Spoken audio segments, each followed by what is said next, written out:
ci dessin de Diaby démb également ñu ngi ko doon waxtaanee lu jëm ci wàllum kaye yi nga xamante ne dafa nekk à l'effigie de Mame Boye Diao ak yenn politiciens yi moom nga ñëwaat tey ci Eco du Net. Exactement pour def suivi bi foofu ci Kolda parce que benn décision le préfet de Kolda jël internaute yi di ko waxtaanee on commence par Lucie Sarr qui dit le préfet de Kolda a décidé de retirer les cahiers de ce monsieur des écoles. De grâce, faites votre politique, mais laissez les écoles. Si vous avez confiance en vous, allez-y, présentez votre programme, mais laissez nos écoles. École pour jungle, pas pour politique. Et Ndiaye Mohamedou Momtominena, ça ne pouvait pas prospérer. Le préfet et l'inspection académique se gêneraient à interdire d'accès dans les écoles les enfants qui viennent avec des sacs, cahiers et t-shirts à l'effigie du leader de leurs parents opposants. Il reste les sacs de Guédiawaye avec l'effigie de NFT. Mohamed moom tamit réagir na ci boobu décision nee na et c'est dommage que école yëpp la ñuy politiser. Vous savez pourquoi ils attaquent les écoles? Ils savent que ni si on touche les enfants, ils toucheront les parents. Ce pays, on doit redéfinir le mot politique. La plupart ñu ñuy soko dugg ci game bi. Ensuite Amadou Sy moom tamit nee na préfet responsable. Tout le monde n'est pas pourri dans ce pays.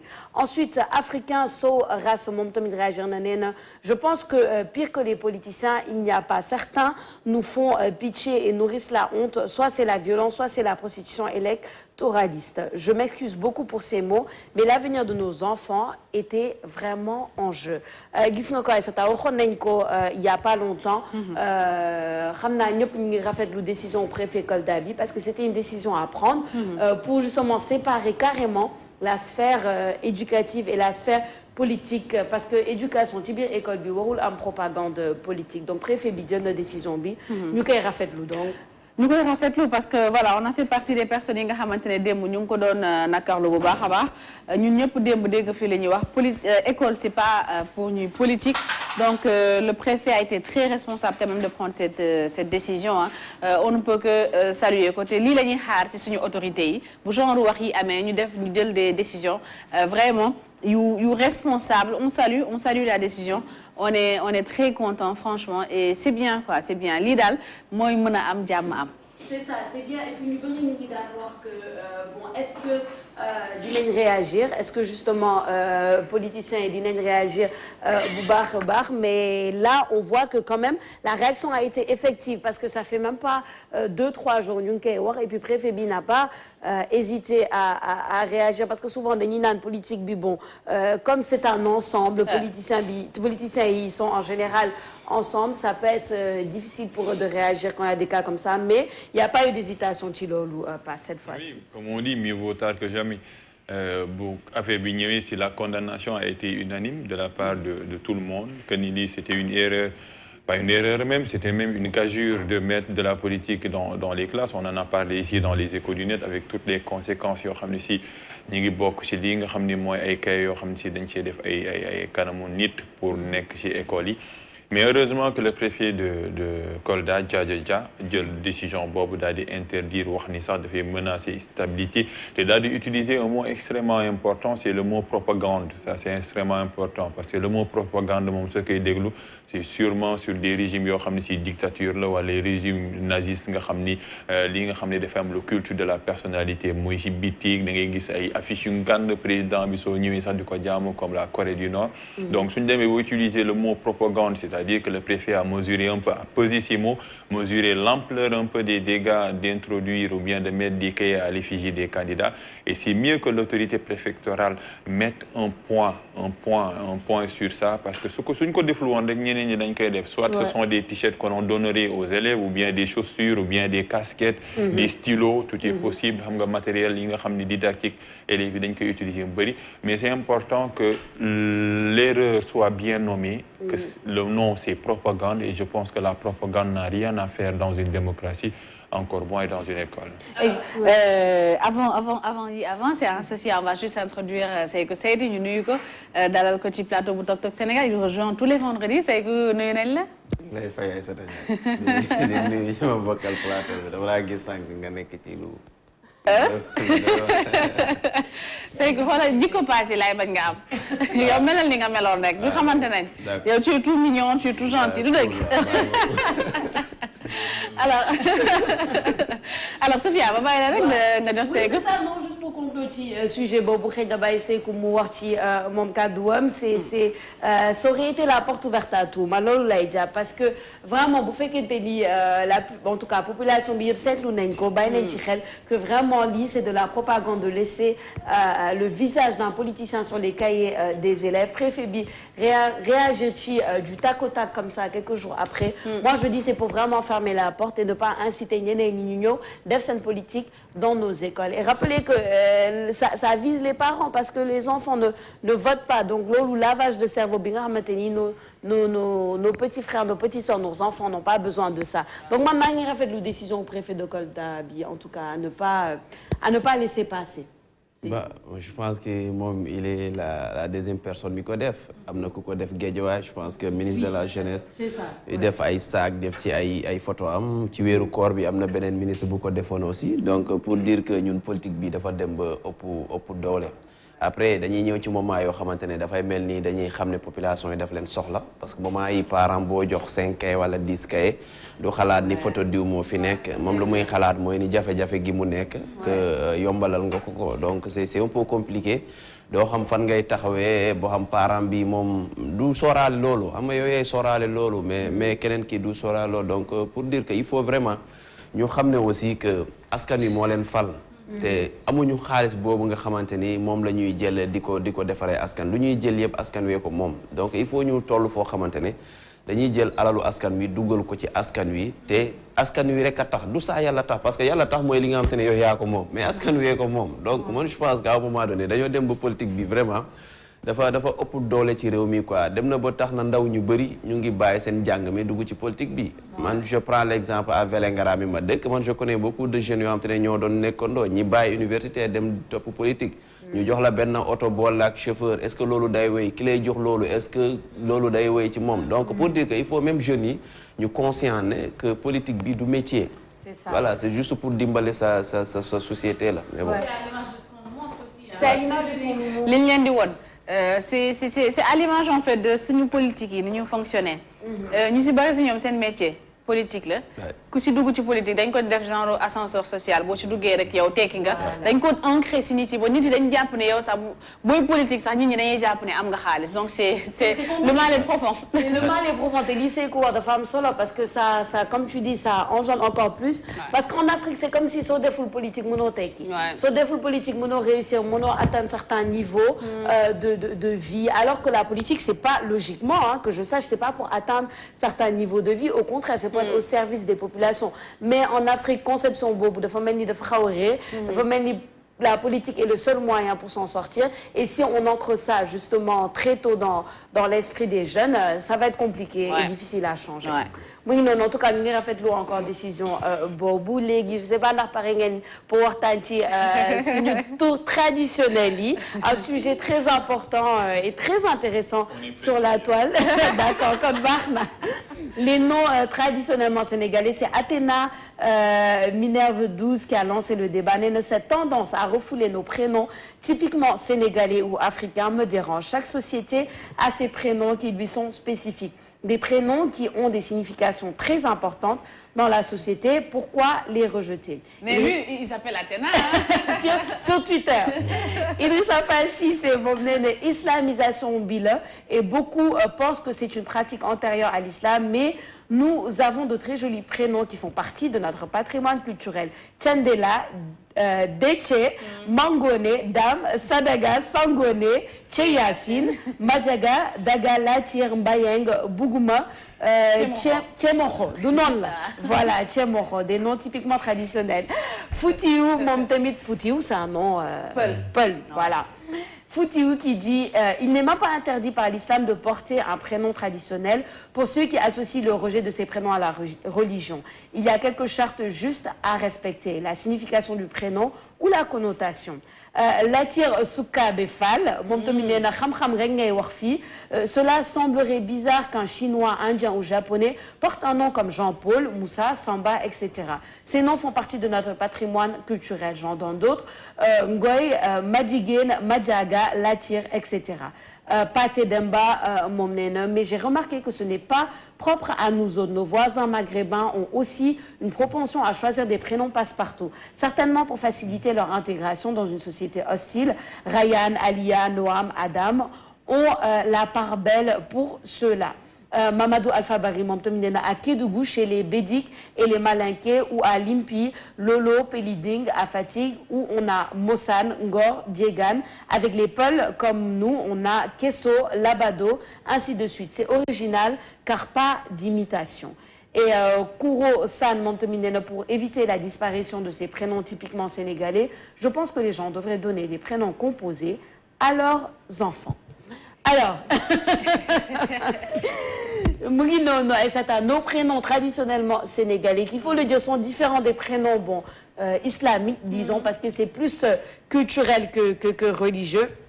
Nous, en général, on a des prénoms qui viennent de l'islam, hein, il faut le dire, nos prénoms. Mais qui d'entre nous ont toujours ces prénoms traditionnellement sénégalais ou qui les donnent encore à leurs enfants? man si ñi ma gën a remarqué ñi nga xamante ne ñoo gardé ñoo ko am ci seen ay famille ñi nga xam ne boo déggee seen tur yi da nga xam ne ñoom mooy c'est les ceddo. Oui, c'est les ceddo. Wala les séeréer yi nga xamante ne dañuy nekkoon ay ceddo également. ñoom ils ont gardé ay mosaan ay góor. ñu ngi lim sànq ay Mayacine ay Thié ay tout ça là les ceddo les familles ceddo issues de trucs ceddo nga xamante ne dañu leen yéex a islamisé ñoom. dañuy garder tur yi.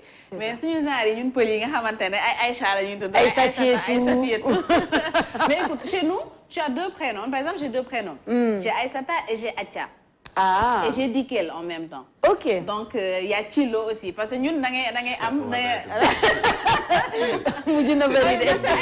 Aïssata, Atia et Chilo, c'est la même chose. C'est vrai que chez nous, les Peuls aussi, des fois, on les garde. Le Dikel. Par exemple, yow mënoon nga tudd Dikel. nga jékki-jékki am turodo ñu tuddee ko Dikel. wala nga tudd Kodda comme Thiat. bari na pourtant am na on les garde. Dikel rafet na daal en tout cas. Passe alors Pape Alioune Sarr. Pape Alioune Sarr, c'est en arabe. Elle a plusieurs noms. On a Massamba de l'autre côté. Moi, j'ai compté 6. Ouais, il y en a beaucoup. Non, moi, je l'analyse sous trois formes. La première, moi, il y a d'abord dans les sociétés africaines, bon, la tchédoïsation des noms, islam nyolou, moi, Ngor, Mayacine, etc. Deuxième période, c'est l'islamisation des noms. Moi, je suis tout des Serigny, ou Ling, moi, une bok si famille religieuse du Bari. Et la troisième forme, et je pense qu'elle est en vogue, c'est la marchandisation des noms.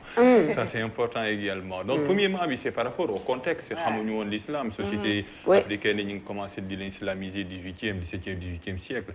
Ensuite, islamisation, il fallait changer, je pense, avec les noms religieux. yaakaar naa ni soo joxee sa doom nom religieux c'est par rapport ak jikko bu nit ki am ak par rapport mu roy ko fait ak surtout ñu rus ko parce que am na tur yoo xam ne si soo koy yëkkati di nga rus soo bëggee wax lu ñaaw sax di nga jaar ci prénom yi parce que lu ñuy symboliser la au fait au-delà de tout ce qui inspire il y a la symbolique. La troisième c'est important également c'est la marchandisation des noms parce que aujourd'hui ñëpp xam nañ ñi tuddee doom également bon il y a un calcul parfois oui, ça, moi, ça, c'est tellement. Il y a des gens qui choisissent leur nom par rapport au statut social de celui qui sera le parrain ou bien la marraine. Faut pas y au fait. Damay tuddee kii doom parce que xam naa ni ngénte li dina ma defal lii ak lii ak lii. Loolu seetoo ci li nga xam ni mooy symbolique bi wala jikko yi ah wala xaritoo bi wala kóllëre bi. Loolu lay woowee la marchandisation des noms. Tuddee nit parce que c'est un homme politique. Il y a tellement de Macky Sall, de Mame Boye Diao, on en parlé de Néné Fatou. Mais tuddee nit yaakaar naa ni li ngeen dund la ak li ngeen dund kóllëre jikko te tur nag wax dëgg fa yàlla dëkkul fenn dëkkul fenn je pense que maintenant fu ñu toll nii nit dina nekk tudd Paul nga def ni Antoine Félix Diome ñëpp yaakaaroon ñu bëri yaakaaroon nañ ni chrétien la c'est ça ñu bëri tur dëkkul fenn je pense que par rapport ak relation bi nga sekk ak waaja rek lu mu la ji ak teranga bi mais lu may dénoncer moom c'est pas la ceddoisation l'islamisation c'est la marchandisation parce que tuddee nit dara parce que daa yor su ñàkkee moom looy def c'est clair. Il y a un autre truc aussi un passe boo fàtte boo xam ne mi ngi commencé nekk tendance chez les jeunes africains sax laa wax les sénégalais mooy ñiy changer seen tur yi moi je connais xam naa 2 jeunes dama leen xam personnellement yoroon ay duñ sax ay jullit yoroon ay turu catholique changer seen tur yi dem ci origine ci kiiwu africain yi fa ay tur yu africain def vraiment toutes les procédures def le jugement rectificatif toutes les procédures ba changer ko ba dugal ko ci seen tur yi j'en connais 2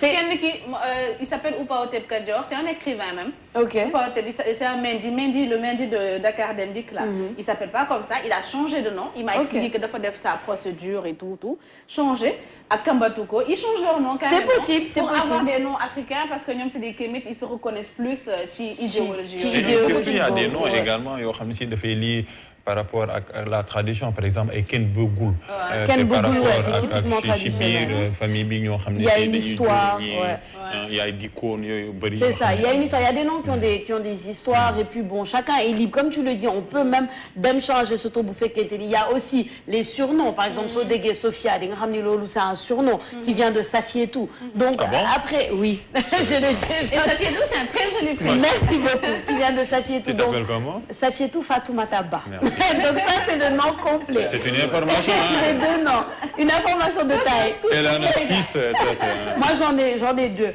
mu ngi noonu donc il y a plein de choses aussi est-ce qu'on devrait juger par rapport à ça les gens ont l'historique de leur nom toi tu t'appelles Papa Younsa c'est déjà ça mais Seykou Seydi loolu Seykou c'est différent de Seykou c'est important c'est en tout cas c'est même pas sur mon nom du Japon ou de l'Arabie Saoudite en tout cas je m'appelle Seykou voilà mais moi je pense que passe résumé n'allait pas moi avant l'islam et après l'islam comment est-ce que les noms on peut muter je pense que même le prophète le disait jox leen seen doom yi ay tur yu baax parce que c'est important dañuy faral di wax ni tour aussi dafay turandoo dafay am jikko yooyu wàlle même si ça c'est juste des dire parfois da nga gis ko tudd Mohamed exemple Mohamed Kandji rapport avec le belle image voilà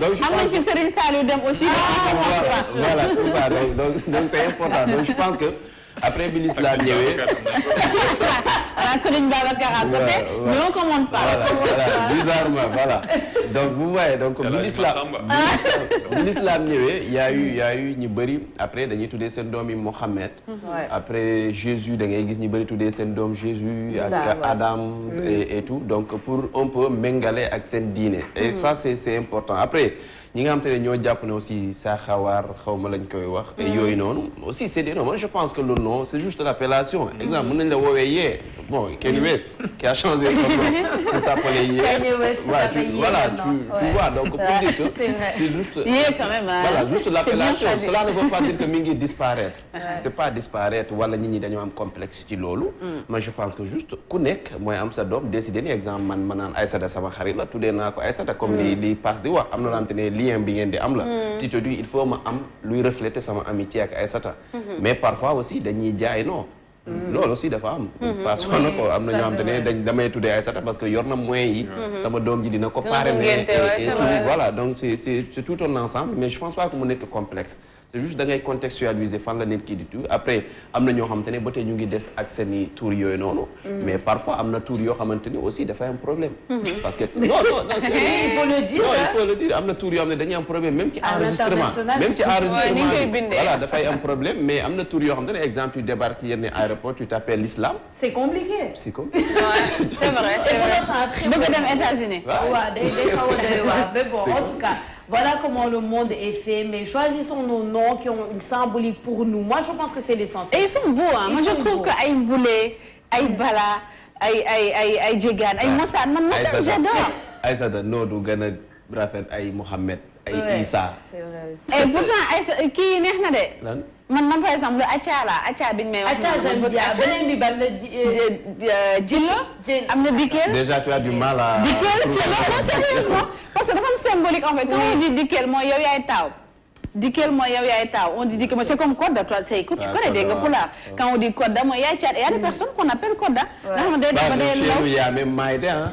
Voilà. Maïda veut dire décès en fait. Voilà. Maïda day de compliqué. Ah c'est compliqué. Que chacun choisisse et puis avec beaucoup de symbolique c'est l'essentiel. C'est ça. Mais lan moo nekkoon xibaar yi gën a fës ci internet. En tout cas xibaar yi neexoon na trop on a beaucoup appris ce matin. Alors dañuy daal di jàll léegi ci actualité sportive. Toc Toc Sénégal. Actualité sportive ak Saykou Seydi Saykou actualité sportive yi tey li ci jiitu mooy génnub àdduna ki nga xam ne moo Joseph Koto Sénégal nag daal di ñàkk kenn ci ñi nga xamante ne nii defal nañ ko ay satisfaction yu am solo lu jëm ci wàllum football. Oui d'abord par la GIA nga xamante ne moo nekk équipe bu mujjee joué li nga xamante ne mooy demi-finale Coupe CAF c'est l'équipe mun nañu wax ni. La plus mythique au Sénégal parce que GIA ça faisait partie des 3 premiers en Afrique loolu Sénégal gaj na ci toog te moment bu ñu ciy nekk c'était avec les Joseph Koto yi ñuy tudd mu nekkoon footballeur déjà bu talentueux bon c'est ça aussi l'histoire même boo ko fekkee wala après tu apprends pour comprendre la dimension de l'homme donc c'était quelqu'un ko xam te ne ku amoon solo la ci football Sénégal et puis GIA comme ni ñu koy waxee GIA c'est le sang boo xasee ba bokk ci GIA c'est fini donc da ngay nekk GIA man ba ni ngay décédé da ngay décédé aussi GIA man après fa la commencé même reconversion pour nekk entraîneur d'abord mu nekk ci ombre ki nga xam te ne mooy gaucher mi nga xam ne ñëwaat na d'ailleurs ci équipe bi moo koy yoraat ci saison bii di ñëw mu yor équipe olympique du Sénégal avant loolu nekkoon na adjoint plusieurs fois ak ñoom Amsata nekk na ci adjoint aussi ki nga xam te ne mooy Mayacine Mar en 2012 moom moo nekkoon coach bi nga xamante ne après dañ koo dàq mais noonu mu ñëw ci équipe ndaw ñi boo xoolee 2009 ak 2011 gagné na ci ñaari trophée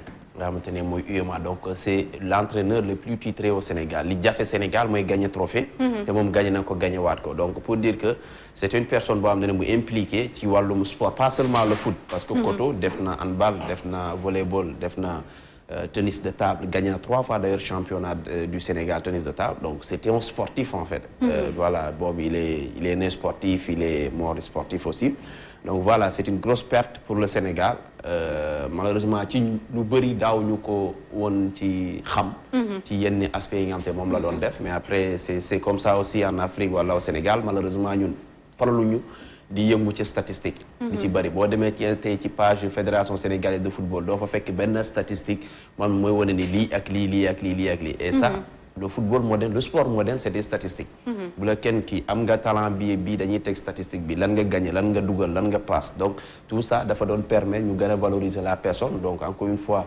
nit ko amoon solo la ci football Sénégal récemment joué na benn finale COSAFA te alors que Sénégal 15 jours la def pour préparer une équipe 15 jours donc pour dire que dimension bi nga xam te ne moom la amoon moom Joseph Koto voilà c'est une grosse perte en tout cas pour suñu sport. Le Sénégal qui connaît pas ses hommes hein.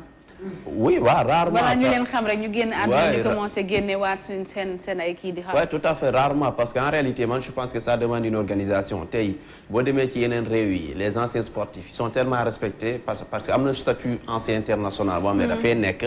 ñu renforcer ko mu am respect bi ci war mais Sénégal boo xoolee anciens sportifs yu bëri dañuy am jafe-jafe déjà da ngay gis ñu dem ci buntu stade ñu leen di téye duñu dugg parfois dañuy naan noo ki nekk ci buntu bi la mais ki nekk ci buntu bi il n'est pas obligé xam exemple un ancien sportif parce que kooku xëy na xamu ko woon bu muy jouer wala mosu ko gis donc il faut mu am benn statut boo xam te ne dafay am bu ñu reconnaître avec une carte buy permettre à ce que ancien sportif bi mu nekk à l'aise parce que ku siggil Sénégal fépp c'est un soldat en fait dem na fu nekk représenter Sénégal donc kooku noonu statut bi ancien soldat bii di am war na am statut boobu noonu parce que moom itam gaynde la comme yeneen réew yi mais je pense que ça peut changer avec le temps mais voilà c'est malheureux parfois ça nos condoléances yal na ko yàlla xaare àjjana yi gën a kawe je pense que xamuñu woon bu baax ki nga xam ne mooy Joseph Koto en tout cas mais ce que l'on sait de son histoire c'est ce qu'on a raconté ak yoo xam ne c'est difficile na nga gis ay archives parfois soo bëggee xam mais c'est très malheureux surtout on dit c'est un malaise lu bette la lu koo xam ne si du feebar lu yàgg noonu et c'est un peu la mort nous surprend toujours mais bon on ne peut rien quand on vit on t'oublie quand tu meurs on se souvient c'est comme ça ñu ñëpp a yam chaque fois les morts sont toujours des héros te yaakaar naa ni même la religion nit de gaañoo sax dañ naan waxa ci moom lu baax c'est comme ça c'est la vie Bon, d'aussi américaine, parce que je pense que c'est le caractère naturel des choses, au fait. Quand tu vis, tu as tellement de préoccupations que tu oublies la personne qui est à côté.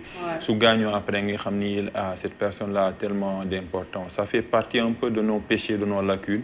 On n'est pas parfait.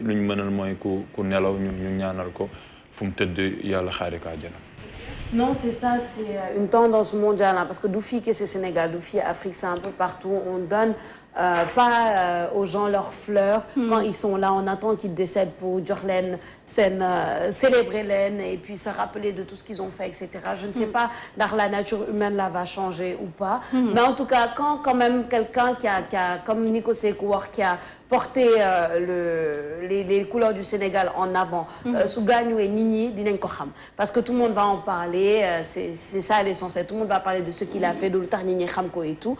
Donc nos condoléances encore une fois à toute la famille et puis remerciements pour tout ce qu'il a fait pour le pays. C'est ça. Alors, Seydou Seydi, ci yeneen xibaar Ligue sénégalaise de football professionnel ñoom dañuy amal ab symposium ci week-end bi ci Mbour ñu war a def seen bilan fukki at ak ñaar war a wax également seen projet yu yees yi ñu war a amal. Voilà, semaine bale la waroon ama dafa tombé woon ak DC Koto. Après ñu daal di ko yóbbu ci week-end bi lañ koy amal samedi dimanche. Tey la ñuy def ñëw bi et tout fale lay amee jàmbaar bu Saly. fa lañ koy amalee dañuy waxtaan ci 12 ans de professionnalisme bi nga xam ne football Sénégal bi am na ko parce que 2009 la ñu nekk football professionnel ba ren. Donc dafa jar saytu xool lan la ñuy réaliser après xool lan la ñuy projeté parce que après mënuñu nekk ci football boo xam te ni 12 ans ba tey il faut ñu perfuser la financièrement pour nga démarrer un championnat ngay am problème ba tey tu gagnes un championnat au Sénégal tu n'as pas 20 millions. Tu as 15 millions par exemple. Est-ce que lolo c'est-à-dire un mois nga koy dépenser. Tu prends exemple Cassport mi jouer Cassport mi jógee exemple Ziguinchor di jouer ay Saint-Louis di jouer Mbour di jouer Dakar Cassport fu ko gën a jege di jouer Mbour la. Fu ko gën a jege adversaire am bu gën a jege Mbour la. Donc cette équipe comme ça bu gagner championnat nga jox ko benn 20 millions wala 15 millions ban njëriñ la ko amal. Donc pour dire que il faut ñu yegg benn niveau boo xamante ne football bi il faut mu dundal ku ci nekk. Il faut footballeur bi di ci dund il faut les présidents li ñuy dépenser ñu ko ciy dund mais malheureusement football bi da lay appauvrir c'est ça le malheur. Et ça c'est pas logique hein? Parce que ailleurs boo déggee ni kii footballeur professionnel la rek da nga naan da nga xam ne carrément kii niveau bu mënti nekk tekki na. waaw mais ailleurs le football est une économie. C'est ça. Ici c'est juste benn bon léegi la commencé nekk ça loo xam te ne gagne-pain la mais après auparavant boo doon football lan lañ lay wax daa foowi. Voilà daa foowi lañ koy wax donc à un moment donné dem nañ ba commencer comprendre que le foot du faux sport en général du faux parce que dem nañ ba gis ay teranga yi ñuy def boo xoolee Sénégal tey ci 5 dernières années yi nii milliardaires yi ñu def c'est des sportifs 5 dernières années yi c'est ñan la ay Gorgui Sy Dieng ay Sadio Mané ngay tudd c'est des sportifs ñoo fi mujjee nekk ay milliardaires ñoo fi am xaalis te ñoo koy dugal dugal ko ci société bi donc pour dire que le sport du faux mais ñun dañoo am mbir yu bëri ñu tardel c'est-à-dire que ñun déjà dañoo yéex a yeewu ci mbir mi sport dañ cee yéex a yeewu parce que dañ cee mus a tardé parce que xam nga ñen ñoo doon nekk ci sport bi boo amul looy def c'est-à-dire ñun loolu moo ñu tardel ci sport bi boo amul looy def yooyu yaay nekk ci terrain yi yooyu yaay yor bal bi yooyu yaay yóbbu yooyu yaay njëkk a dem terrain parce que amoo looy def boo amee looy def yooyu yaa ngi ci li ngay nekk ñu dem bu xam ne sport bi léegi da nga koy jàngi am ci ay diplôme ñëw bàyyi bureau yeeg lépp dem investir ci terrain bi di jàng di former ba xale yi màgg mun a kiyal seen bopp donc foofu noonu daa fekk ñu tardé mais surtout li ñu gën a yee ba ñeneen ñu fippu moo ne dafa am ay centres yi nga xam ne dañoo ñëw installé wu commencé sous les anciens clubs ñu xam ne ni dañuy dee ñu commencé aligné wu parce que boo xoolee ces dernières années yan centre ñoo fi génnee joueurs yi nga xam te ñoo nekk équipe nationale c'est entre Jambar et Génération Foot ñi nekk équipe nationale yëpp jamono ji entre foofu la ñu génne Sadio Mané ngay jël Gana Gueye Ismaïla Sarr nga jël ay ñoom Pape Matar Sarr nga jël ay ñoom ñi nekk équipe nationale yëpp boo xoolee ñi ci ëpp entre Jambar ak Génération Foot lañ génnee donc après les clubs traditionnels ont commencé à comprendre que bu ñu nekkee ci rythme bi dañuy disparaître ñu commencé à ñëw pour quelques terrains di mun a entraîner am seen lieu boo xam te ne mun nañ fa nekk et ça c'est important mais avec la ligue mooy jafe-jafe bu ñu am c'est tout un ensemble parce que 12 ans ay sata su fekkee amoo benn sponsor bu dëgër amoo benn partenaire bu dëgër mooy ni yow li ngay def 12 ans munoo ko jaay 12 ans munoo jaay sa produit c'est-à-dire moom mooy réalité non dafay bu mu jotee dafa yàgg 12 ans munoo jaay sa produit te alors que yow fii la Sadio Mané génne fii la Pape Matar Sarr génne fàtte naa ko wax fii la Bamba Dieng génne fii la Ismaïla Sarr génne fii la keneen ak keneen ak keneen ak keneen génne. su fekkee yow mënoo jaay football boobu noonu c'est-à-dire que yow da nga am problème pour sa business. donc soit dañoo teg ay nit yoo xamante ne mënuñu ci place boo xamante ne waruñu faa toog. parce que en fait pour développer secteur bu nekk société bi y a le savoir le pouvoir et le vouloir. am na ñoo xamante ne xam nañu. mënuñu am na ñoo xamante ne mënuñu mais bëgg nañu. donc c'est tout un ensemble machine la boo xamante ne il faut travailler ça boo xoolee exemple Maroc pour jeexal.